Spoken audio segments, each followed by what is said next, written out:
చిత్తూరు జిల్లా సత్యవేడులో స్థానికుల అభిప్రాయానికి వ్యతిరేకంగా ఎస్ఈజెడ్ ఏర్పాటు చేసి ప్రభుత్వం తన పంతాన్ని నెగ్గించుకుంది. ఇప్పటికే 16 గ్రామాల్లో ప్రత్యేక ఆర్థిక మండలి ఏర్పాటైంది. సెస్కు అనుమతి పొందిన శ్రీ సిటీ పనులు చేపడుతుంటే ఒకే ఒక గ్రామం మాత్రం ఎదురు నిలిచి పోరాబాట పట్టింది. ఇరుగుళం చిత్తూరు జిల్లా సత్యవేడు ప్రాంతంలో ఏర్పాటైన పారిశ్రామిక మండలికి ఇక్కడి 16 గ్రామాలు మెడలు వంచితే ఈ పల్లె మాత్రం తల ఎత్తుకొని నిలబడింది. ఆర్థిక మండలికి అనుమతి పొందిన శ్రీ సిటీ అన్ని గ్రామాల్లో పాగా వేయగలిగింది. ఈ చిన్న గ్రామాన్ని మాత్రం తన దారిలోకి తెచ్చుకోలేకపోయింది. పెద్ద చిన్న తేడా లేకుండా గ్రామంలోని రైతులందరూ భూములను ఇచ్చే ప్రసక్తే లేదని తెగేసి చెప్పారు. ఎంత ఇచ్చినా సరే తల్లి నమ్ముకుంటారా, బిడ్డలు నమ్ముకుంటారా సార్? ఇప్పుడు డబ్బులు ఇస్తానంటే మీ కొడుకుని మీ కూతురిని మీరు ఇస్తారా? తల్లి లాంటి మా భూములు మేము అమ్ముకోవడానికి సిద్ధంగా లేము.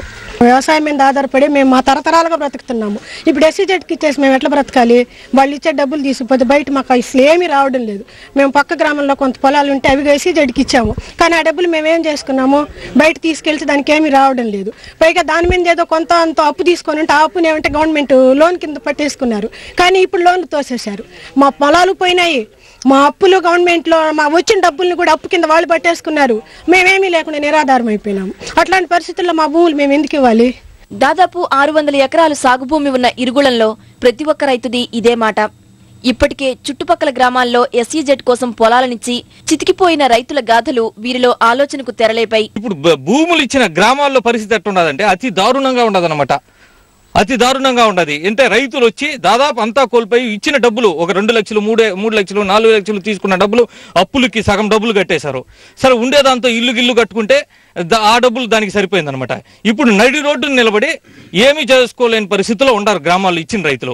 సరే మా గ్రామ పరిస్థితి ఏమంటే మేము 2.5 సంవత్సరాలుగా మేము భూములు ఇవ్వలేము, మా పరిస్థితి మాకు రైతులకు భూములే కావాలి, వ్యవసాయమే మేము జీవనాధారంగా సాగించుకుంటున్నామని మేము చెప్తా ఉంటే ప్రభుత్వం మాత్రం మీ భూములు మాకు ఇచ్చేయండి ఎస్ఈజెడ్ ప్రమోటర్స్ కి అంటా ఉండదు.